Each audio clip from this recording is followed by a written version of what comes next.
Every fall, when the winds grow cold, the trees go bare, and the daylight fades away, hunters grow excited for the season to open. So man has been hunting for food for over 2 million years, according to History.com. The earliest cave paintings are of man hunting and killing animals to feed their families.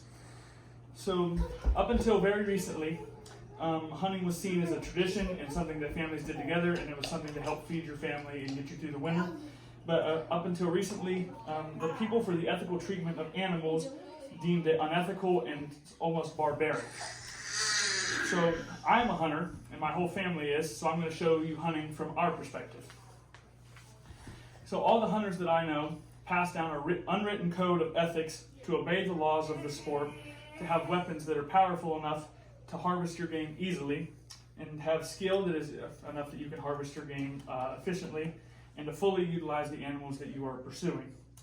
So hunters practice for months before the season to ensure that they can place accurate shots to effectively put down their game, because it is a terrible feeling when you know that you miss and injure an animal and you have to track it for long periods of time. So hunting is a family tradition for many people. Many hunters follow an unwritten code of ethics. Hunting provides meat for the year for many people. And there's a lot of emotions involved if an animal does not immediately die, because you know that it is suffering and in pain. So we don't want suffering, so we all practice very extensively. So hunting has evolved over time from a necessity to feed your family to a leisure sport where the meat is still utilized, but it's no longer a necessity because of grocery stores and things like that. It also controls overpopulation and property destruction. So here is an example of this is a deer that I shot that went down very quickly. It died at about 50 yards, and that is a very clean kill. We used almost all the meat. And this was another deer that I shot that ran for a long period of time and was attacked by coyotes. So this is how an animal would die in the wild.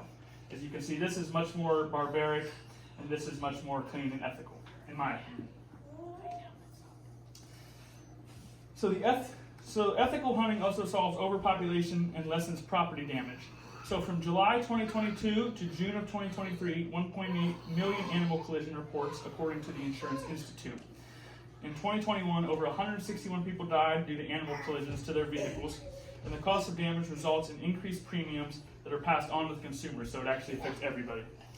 So now I'm going to walk you through the hunt in the eyes of a hunter. So when hunting season opens, the hunters are going into the woods. So many hunters will have practiced for months ahead of time to be able to make accurate shots on their animals. So they're going to choose a broadhead that will do the most damage to the animal to cause the most blood flow and allow the animal to die as quickly as possible. They're going to choose a spot with a proximity to where the shots they make are going to be very easy and quick to make. They're going to aim for the heart of the lungs to minimize the suffering of the animal. So any animal that you have to track is suffering, and that is something we try to avoid. So this is the bow that I use for hunting, and I've practiced with it for many months to make sure that whatever deer I'm going to shoot this year dies very quickly. So as you can see, many hunters care about making the harvest as painless as possible for the animal, and with anything there will be those who bend the rules, hunt only for trophies, and are reckless with the animal's life. So we must pass down this tradition to our sons and daughters to hunt ethically and responsibly, and it holds a lot of responsibility to a lot of people. So I will leave you with a final thought that I say in my head in the woods when I harvest a deer. Lord, thank you for this deer. Let it nourish our bodies, and may the memory of this hunt with these people nourish our memories forever. Thank you all for listening, and have a very nice evening.